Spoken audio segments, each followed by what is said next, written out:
예레미야서 13장 1절부터 11절까지 교독하겠습니다. 예레미야 13장 1절부터 11절 1절부터 교독합니다.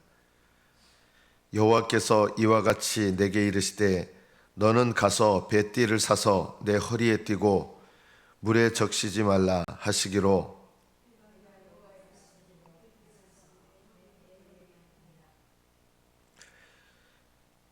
여호와의 말씀이 다시 내게 임하여 이르시되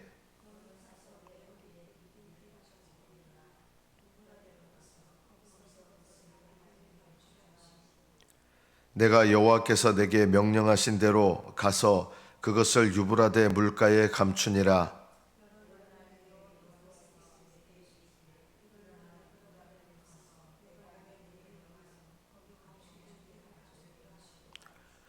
내가 유브라데로 가서 그 감추었던 곳을 파고 띠를 가져오니 띠가 썩어서 쓸 수 없게 되었더라.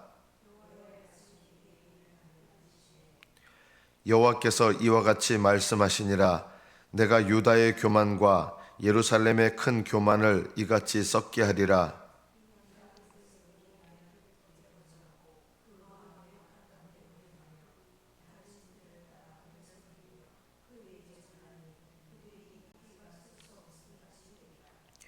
여호와의 말씀이니라. 띠가 사람의 허리에 속함같이 내가 이스라엘 온 집과 유다 온 집으로 내게 속하게 하여 그들로 내 백성이 되게 하며 내 이름과 명예와 영광이 되게 하려 하였으나 그들이 듣지 아니하였느니라. 여기까지 받들겠습니다.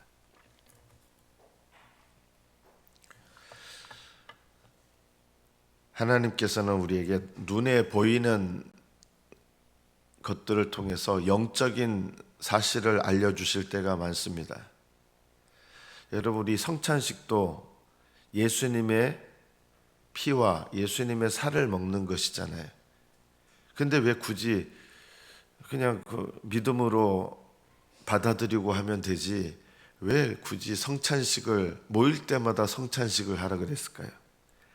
그 떡 자체가 예수님의 몸은 아니고 그 잔 자체가 예수님의 피 자체가 아닌데 그냥 늘 믿음으로 그거 생각하라 이러면 되실 텐데 왜 너희 모일 때마다 성찬을 하라고 했을까요? 사실은 성찬식은 모일 때마다 우리가 공식적인 예배로 모일 때마다 원래 하는 겁니다.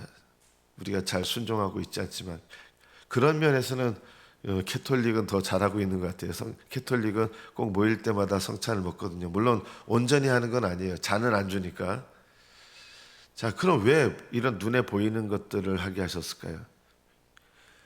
주님은 우리가 얼마나 연약한지를 아시기 때문에 눈에 보이는 것들을 통해서 우리 마음속에 이 마음의 영역들을 일깨우시고 다스리는 것이 참 많습니다. 성찬식을 안 하면 어떻게 되느냐? 우리는 예수님의 십자가 보혈을 늘 생각한다 그러지만 잊어버리기가 십상입니다. 모일 때마다 성찬식을 하면서 주님께서는 십자가의 은혜를 의지하는 게 얼마나 필요한지, 그리고 하나님께서 우리에게 베푸신 은혜를 실제로 기억하며 누리는 것이 얼마나 중요한 것인지 매번 모일 때마다 그것을 강조하고 눈에 보이는 방식을 통해서 우리도 하여금 잊지 아니하고 되새기게 하시는 겁니다. 실제로 이 성찬식을 통해서 우리가 은혜를 그냥 기념만 하는 게 아니에요. 그것을 통해서 예수님의 보혈의 은혜와 능력을 이 성찬에 참여하면서 실제로 경험하게 됩니다. 믿음으로 참여하면. 그래서 성찬식은 그냥 기념만 하는 건 아니에요. 이스라엘 백성의 상태에 대해서 하나님께서 어떻게 여기시고 어떻게 행하실 것인지 오늘 이상한 명령을 하십니다. 돈 주고 배띠를 사라. 이렇게 허리에 띠는 띠겠죠. 요즘 말하면 이렇게 허리띠가 없으면 막 흘러내릴 그 정도인데 허리띠가 필요한 것처럼 이스라엘 백성들은 이 옷을 묶는 띠가 필요합니다. 이 배띠를 사라. 그리고 이 배띠를 어디 가서 묻으라 그러냐면 유브라데 강가에 가서 묻어라. 여러분, 이게 이 거리를 생각하면 이상한 명령이에요. 예레미야가 이 명령을 받은 장소에서 유브라데 강까지 거리가 약 부산에서 개성까지 정도 거리가 됩니다. 무슨 KTX 타고 가는 것도 아니고, 예전에 그 한양에 과거 보러 가는 사람들 전라도 경상도에서 가면 걸어서 며칠 갑니까? 보통 한 달 잡았어요, 예전에. 그리고 집신도 여러 개 이렇게 매달고 가고, 그게 조선시대 때도 그 전라도나 경상도에서 한양 가는 게 얼마나 힘들었는지 몰라요. 가다 보면 지금 조령, 세제를 넘어가야 돼요. 그 높은 데를 넘어가야 이제 한양 쪽으로 가기 때문에 쉽지 않은 거죠. 한 달 정도 걸리는 거예요. 그러니까 배띠를 사서 이것을 유브라데 강가에다가 묻어라. 이 말씀을 묻으려 그러면 저기 부산에서 개성, 한양도 아니고 휴전선을 넘어서 개성 정도까지 가야 되는, 한 40일 걸리겠죠, 옛날 기준으로는. 그동안에 얼마나 발이 부르트겠어요. 요즘 좋은 신발 신고 군인들 천리행군 400km 걸어도 온 발에 물집 잡히고 발톱 빠집니다. 특전사 군인들 이렇게 400km 걸으면 발톱 빠지고 온 발에 물집 생기고, 옛날 신발로 저기 부산 끝에서 대각선으로 개성까지, 평양까지 이제 가는 거예요. 평양까지, 쉽게 말하면 부산에서 평양까지 그 정도 거리를 이 배띠를 심어 거기다 묻고, 그 다음에 어느 정도 기간이 돌아오는데 또 오래 걸리죠. 그리고 배띠를 또 살펴보라고 해서 또 거기 묻은 곳을 가라는 거예요. 이걸 2번 왕복하게 하신 거예요. 예레미야 선지자는 이것에 대해서, 하나님 꼭 그래야 됩니까? 그거 진리 하나 가르쳐 주시고 그냥 말씀하시지 뭘 저보고 그렇게 평양까지, 저 부산 끝에서 평양까지 걸어가라 하시고 그것도 2번이나. 이렇게 예레미야가 반문하지 않았습니다. 우리 요즘 같은 신앙이면 왜 그렇게 해야 돼요? 그렇게 하시는 이유가 뭔지 제가 일단 알고 나서 좀 하나님 그렇게 하겠습니다. 선지자는 그런 거 아니에요. 하나님이 왜 그거를 갖다 놓으라고 그러고 그 다음에 또 갔다 오라고 그러고, 이해가 안 돼요. 왜 그렇게 하시는지 모르지만 예레미야 선지자는 거기에 하나님 명령에 하나님 왜 그렇게 해야 돼요? 이런 말을 묻지 않습니다. 이게 신앙이죠.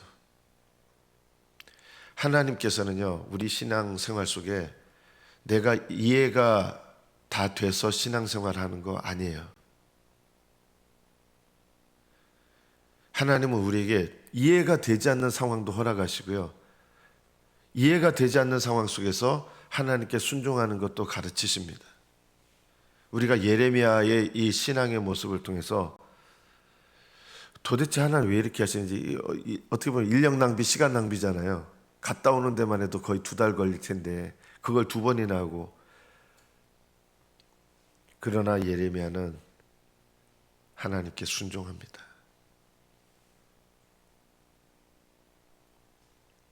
왜 하나님은, 이제 우리는 이런 것을 살펴볼 필요가 있죠. 왜 유브라데에다가 이걸 심으라 그랬을까요? 유브라데 강은요, 이스라엘 백성의 약속의 땅의 끝이 있어요. 긴 고구마 같이 생겼는데 그 고구마 같이 생긴 북쪽 끝에서 이방의 땅으로 넘어갈 때 거기에 기준이 하나 있는데 강이 하나 있습니다. 그 강이 여러분 오늘날에는 유프라테스 강으로 말하는 유브라데 강입니다. 이 벳디는 누구를 말할까요? 이스라엘 백성입니다. 이스라엘 백성의 상징이고, 이 벳디를 유브라데 강가에다가 심으라고 한 것은 하나님께서 이스라엘 백성을 자기 백성으로 삼으셔서 벳디를 사라 그랬어요. 네가 사라. 여기 이 말씀에는 하나님께서 이스라엘 백성을 사셨다는 거예요.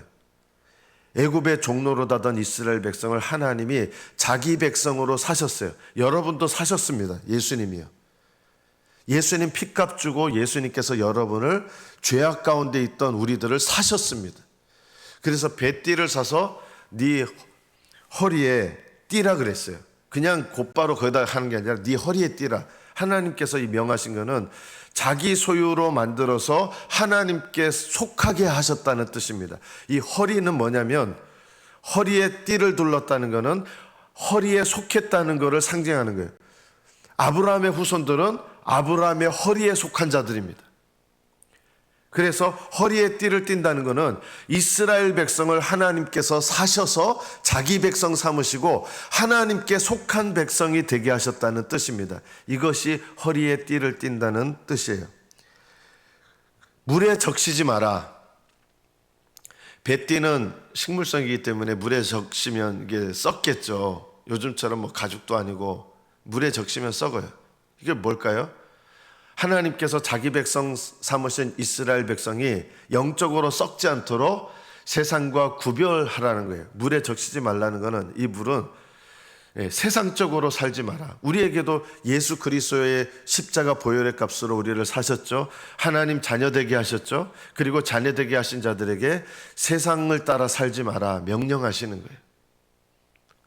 하나님 백성의 정체성을 지키는 거죠. 물에 적시지 말라.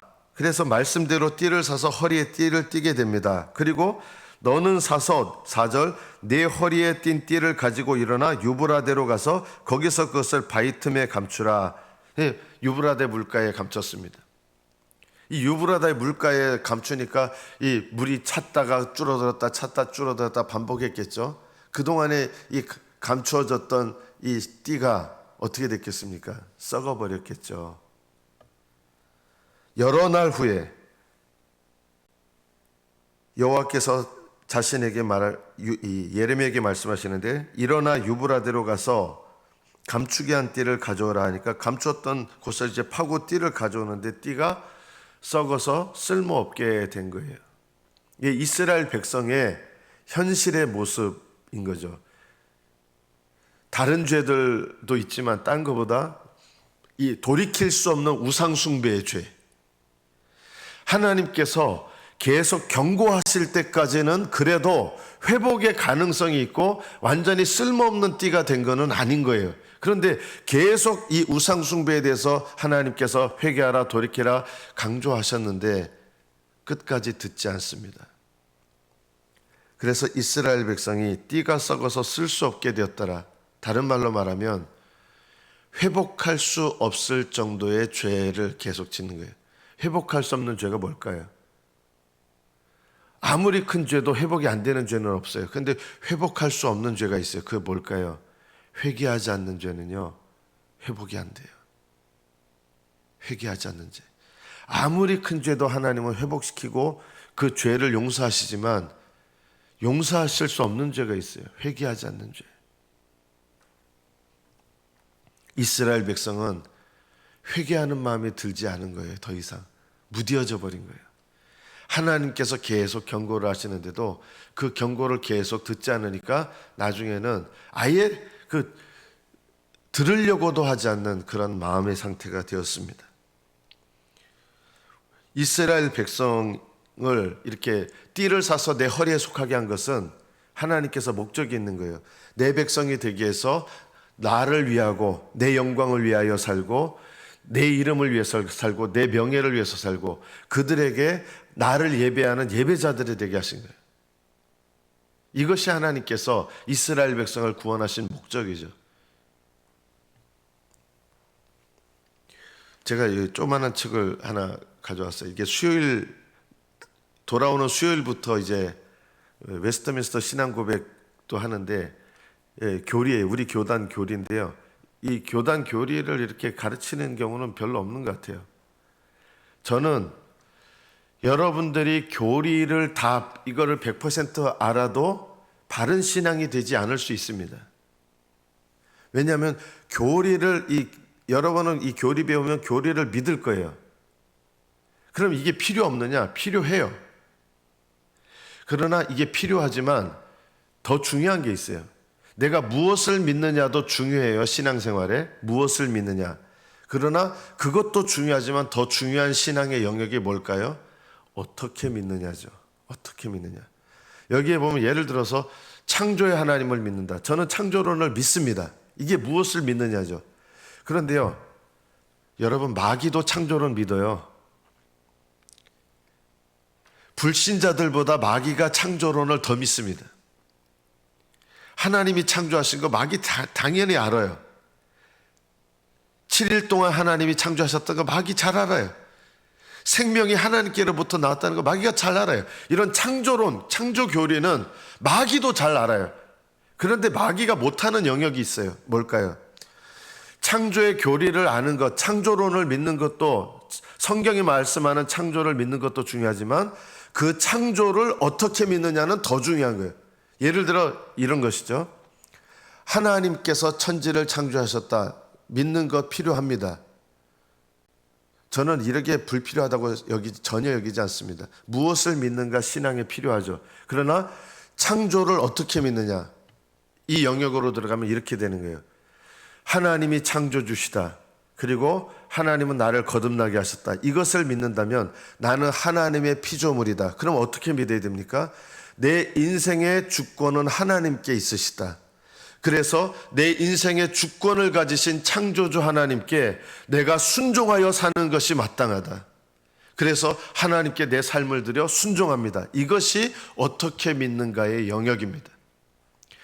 하나님께서 전적으로 나를 창조하셨다. 나는 땅이 혼돈하고 공허하며 흑암이 깊은 곳에 있는 그런 영적인 상태였는데, 이런 깜깜한 곳에서 빛이 있으라 하시면 빛이 있었고 내 영혼 가운데 중생의 빛을 비추셔서 하나님께서 나를 새롭게 거듭나게 하셔서 영적인 창조를 하신 거예요. 이거를 내가 믿는다 그러면 이거는 무엇을 믿는가죠?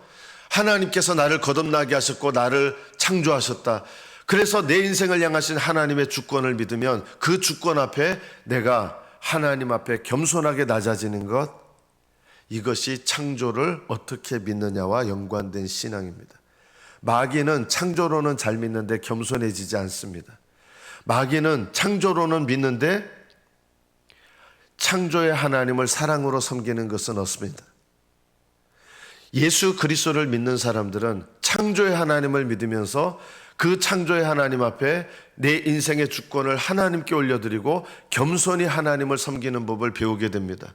창조의 하나님을 믿으면서 내 인생에 계획하신 하나님의 뜻 앞에 순종하여 따라갑니다. 그리고 어떤 것을 나에게 명하시든지 그 하나님의 뜻 가운데 기쁘게 따라갑니다. 마귀는 떠나가라 하면 떠나가요. 마귀도 순종해요. 그런데 마귀의 순종은 믿는 사람의 순종과 달라요. 마귀가 기쁘게 순종하는 거 봤습니까? 마귀는요, 어쩔 수 없이 순종하잖아요. 우리는 하나님께서 우리에게 명하실 때 마음으로 순종합니다. 이것이 신앙의 영역입니다. 그래서 참 신앙은 무엇을 믿는가도 필요하지만 어떻게 믿는가의 영역이 더 중요합니다. 어떻게 믿는가를 빼버리고 무엇을 믿는가만 갖고 있다 그러면 그거는 종교밖에 되지 못하는 것입니다. 저는 이것을 우리 교리를 가르칩니다. 왜냐하면 교리를 아는 것도 필요하기 때문에. 그러나 교리를 받아들이는 것은 그렇게 어렵지 않습니다.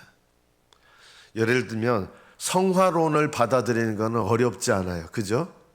성경이 말하는 성화가 뭔가. 그러나 실제로 성화에 이르는 것은 어렵습니다. 이게 어떻게 영역이에요? 기도의 교리를 배우는 것은 쉽습니다. 누가 못 배우겠습니까? 그러나 실제로 하나님 기뻐하시는 기도를 하는 것은 쉽지 않은 영역입니다. 회개에 관한 교리를 배우는 것은 정말 쉽습니다. 그러나 실제로 회개하는 것은 어렵습니다.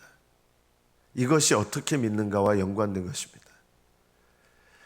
진짜 신앙생활은 뭐냐? 무엇을 믿는가도 중요하지만 이것보다 더 중요한 신앙의 영역은 어떻게 믿는가입니다.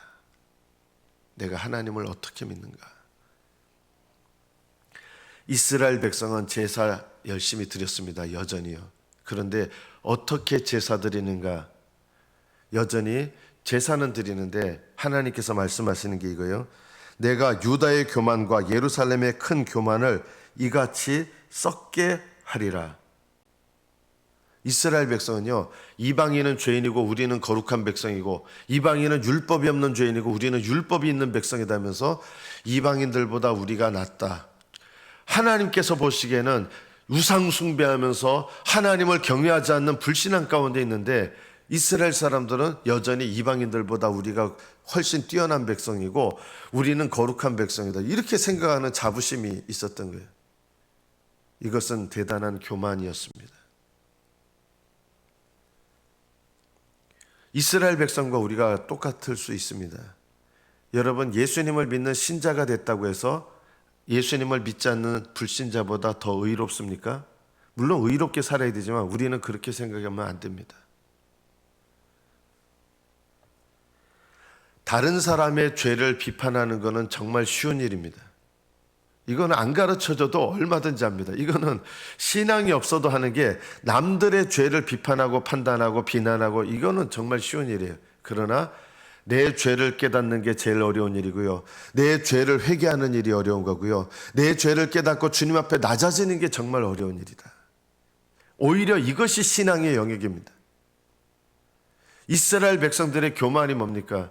하나님 앞에 실제로 회개해야 될 영적인 상태였는데, 우리는 이방인보다 낫고, 우리는 율법을 가진 백성이고, 우리는 난 제사 열심히 드리고 있고, 이런 것들 때문에 어떻게 믿는 신앙의 영역으로 보면 하나님이 책망하고 계시는데 나는 잘 믿고 있어, 이렇게 생각하는 거죠.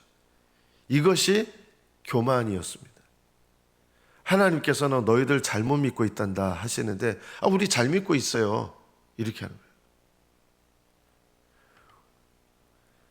내가 예수님을 믿는 백성이 됐다고 안 믿는 사람들의 죄를 얘기하고, 우리는 여기에 자유롭지 않아요. 내 죄를 깨닫고 내 죄를 회개하는 게 제일 어려운 일이다. 우리는 교회 생활하면서 안 가르쳐줘도 잘하는 거 있어요. 다른 성도들 비난하는 거 안 가르쳐줘도 잘해요. 다른 성도들 신앙생활 잘못하는 거 왜 저렇게 신앙생활을 하는, 이런 거는요 안 가르쳐줘도 잘해요. 왜냐하면 이거는 거듭나지 않아도 우리 육신, 우리 안에 남아있는 육신이 하는 일이기 때문에 이게 너무 자연스럽거든요. 그러나 내 죄를 깨닫는 것이 제일 어렵고 내 죄를 회개하는 게 제일 어렵습니다. 교만이라고 하는 것은 내 죄를 보지 않는 것입니다. 내 죄를 회개하지 않는 것입니다. 오히려 다른 사람들의 죄에 대해서 가장 칼날같이 비판하는 사람들이 정작 내 죄를 보는 일에는 가장 둔합니다. 가장 예리하게 다른 사람들의 죄를 말하는 사람이 내 죄를 보는 일에는 가장 둔합니다. 이런 상태가 영적으로 교만한 상태입니다. 이스라엘 백성은 하나님의 백성이었고, 내 허리에 속하겠다는 것은 외적으로 하나님 백성이었는데, 하나님이 정말 원하시는 것은 외적으로 하나님 백성 된 이 이스라엘 백성이 이제는 내적인 영역으로 들어가길 원하시는 거예요. 하나님 앞에 겸손하고 하나님을 사랑하고 하나님을 의지하고 하나님께 모든 영광 돌리고 하나님께서 죄라 여기시는 것을 깨달으며 하나님께 겸손히 고백하며 주님과 동행하는 것, 이것이 하나님의 백성을 삼으신 진짜 목적이잖아요. 이스라엘 백성에게 하나님께서 이 벳디의 교훈을 통해서 우리에게도 동일하게 말씀하십니다. 예수 그리스도를 믿게 해서 교회 안에 들어온 사람들은 저는 하나님의 백성입니다. 외적인 백성이에요. 적어도 교회 안에 붙어있는 사람들은 하나님의 백성이에요. 왜 이런 백성을 삼으셨느냐? 우리의 신앙생활 속에 성령을 따르는 신앙생활을 하도록 하기 위해서, 성령을 따라서 예수 그리스도의 은혜 가운데 겸손하고 주님과 동행하는 신앙이 되도록 하기 위해서, 그래서 하나님의 영광이 되게 하시고 하나님의 이름을 위하여 살게 하시고, 이것이 우리를 하나님의 자녀 되게 하신 목적입니다. 교회 안에 있는 분들은 이스라엘 백성의 하나님이 사서 자기 허리에 속하게 하신 백성이 된 것처럼, 예수님을 믿고 교회 안에 들어오신 분들은 하나님의 어떤 면에서 보면 외적인 자녀입니다. 이 자녀들에게 요구하시는 것이 뭐냐? 진정한 신앙의 길을 원하시는데 성령을 따라 사는 것을 우리에게 원하시는 거예요. 성령 따라 사는 것. 말씀을 맺습니다. 이스라엘 백성에게 말씀하셨던, 보여주셨던 이 벳디의 교훈은 이스라엘 백성들은 아마 보지 못한 사람들이 대부분일 거예요. 예레미야가 가서 났다가 또 썩었다가 아무도 못 보지 않았겠어요, 대부분. 근데 이 교훈을 왜 이렇게 보여주시고 기록하게 하셨을까요? 이것은 이스라엘 백성들에게 말씀하시는 것이지만 오늘 우리에게 동일하게 말씀하시는 것입니다. 너희는 나의 자녀로 내가 삼았다. 내 허리에 속하게 했다. 예수님의 십자가의 피로 사서 하나님께 속한 자녀가 되게 하셨습니다. 나의 자녀들아, 나와 함께 나와라. 내게로 나와라. 나와 함께 동행하자. 그리고 나의 은혜를 받아라. 그리고 너희 영혼을 인도하는 하나님의 성령, 그리고 하나님 말씀을 따라서 날마다 하나님의 은혜 가운데서 살아가는 것. 이것이 참된 자녀입니다. 이것이 신앙입니다. 외적인 신앙의 훈련도 필요합니다. 그래서 저는 여러분들에게 올바른 교리도 가르칠 것입니다. 기도 생활도 가르칠 것입니다. 신앙 생활도 가르칠 것입니다. 그러나 이 외적인 신앙 생활도 필요하지만 이것이 필요하다면 더 중요한 것은 성령 안에서 행하는 내적인 신앙 생활입니다. 둘 다 필요합니다. 여러분의 삶 속에 이 참 신앙의 길을 하나님 앞에 회복하셔서 주님과 믿음으로 그리고 영적으로 동행하시는 저와 여러분 되시기를 축복합니다. 기도하겠습니다.